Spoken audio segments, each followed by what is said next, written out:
That reminds me of the incidents of Abu Darda. Once there was a Jew, and there was a new Muslim. While he was building his house, while he was building the boundary of his house, his neighbor's tree was coming in between. So he could not build the boundary.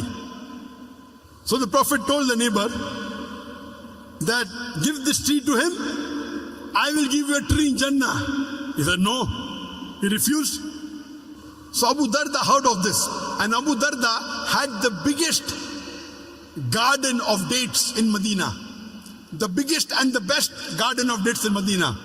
When he heard this, he went to the Prophet and told him that if I am able to get that tree, will I get that tree in Jannah? The Prophet said yes. Getting a tree in Jannah means Abu Darda will also go to Jannah. So Abu Darda goes to that man. He said, do you know who I am? He said, no.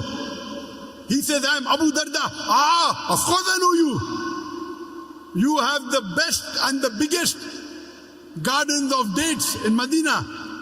He tells that person, if you give this tree to me, I will give you in exchange my complete garden. The man was shocked. Is he crazy? For my one tree, the complete garden, the biggest in Medina. He willingly agrees.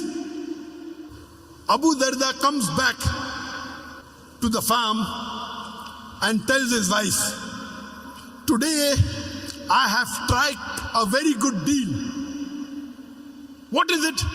He said, I sold my complete garden for a tree in Jannah. And his wife replies, what an excellent deal have you struck. Today a wife will say, you're a fool. You should have given 10% of the garden. Why did you give full? Someone will say, you're a fool. Why did you give a full garden? You should have given half. But Abu Darda's wife says, what a good deal you have done. You have sold the full garden for a tree in Jannah. And after that, Abu Darda and his wife lived in poverty till they died. But they were promised paradise. These are the examples of the Sahabas. When we look at them, we are nothing. We feel ashamed. What are we doing? You see the lifestyle of the Prophet and the Sahabas and the Khulafa Rashidin. They put us to shame. And we are afraid to open our mouth. We are afraid to do dawah. Allah says in the Quran, in Surah Baqarah chapter number 2, verse number 120, the Jews and the Christians, they will never be satisfied until you follow their way of religion, until you follow their brand of religion.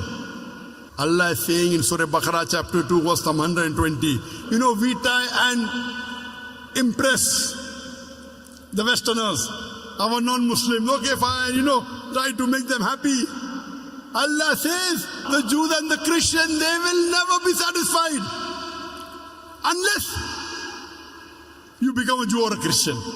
You try and satisfy them, anything, they will never be satisfied until you become Jew or a Christian. Allah says in Surah Baqarah chapter number 2, verse 111, and they say that you Muslims, you shall never enter Jannah unless you become a Jew or a Christian. You Muslims with all your piety, with all your salah, with the mark on your forehead, with your sawm, with your fasting, with your hajj, you shall never enter Jannah unless you become a Jew or a Christian. Allah continues and Allah replies, Tilka amaniyuhum. This is the wishful thinking. Bakwas hai bakwas, vain desires. Tilka amaniyuhum. Qul hatu buranakum in kuntum sadiqin. Produce your proof, but if you're truthful. Allah says that when anyone makes tall claims that only we will go to paradise, Allah says, Qul hatu burhanakum. This is your wishful thinking, your vain desires, bakwas hai bakwas. Qul, tell them, hatu burhanakum, produce your proof, in kuntum sadiqin, but if you're truthful. And these Christians, they have produced their burhan, their holy Bible, in no less than 2,000 different languages of the world. My Bible says this, my Bible says that. My Bible says this, my Bible says that. Christian missionaries throughout the world, they are knocking at the doors of the Muslims. They are knocking at our doors and saying, my Bible says this, my Bible says that. Allah says, Qul hatu burhanakum, produce your proof. They have produced their proof.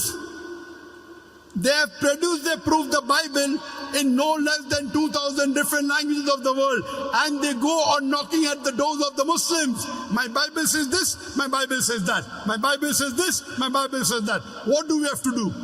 Do we have to follow hook, line and sinker? When anyone shows you the proof, what do? You check the proof. When someone shows you the identity card, you check whether it is correct or not. So they are showing you the proof, the Bible. What are we doing? Are we checking the Bible?